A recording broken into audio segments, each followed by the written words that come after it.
One of the most common requests I have from a parent looking to karate or kung fu for their kids is the ability for their child to learn discipline, self-control, and respect for others. And I have to be very honest, karate, kung fu, jiu-jitsu, Muay Thai, wrestling, none of this is going to teach any of those things. Now you will see all of those attitudes or those expressions of an underlying element expressed by someone who is going through these trainings. And when we see, I cannot give you a clinical reason why, but in traditional martial arts, we typically see all three of these elements expressed much more quickly.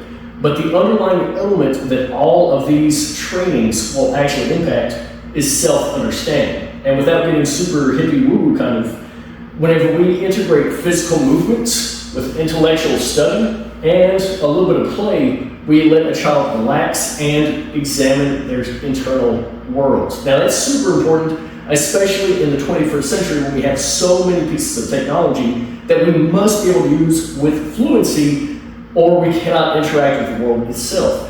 These present developmental challenges that we didn't experience in my generation, being an elder millennial. I didn't have these challenges growing up.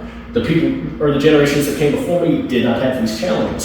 So we have to change our educational pathways. We need to change our pedagogical approach entirely. So we need to, instead of trying to build self-discipline, self-respect, control, we need to, instead of building those things, work on removing those individual stumbling blocks, those obstacles that will keep a student from being able to find that as a natural expression of themselves. So let me know down below, in your martial arts, how can you show that it has improved either yours or one of your students' capacity to be self-disciplined, to be respectful to others? Let me know.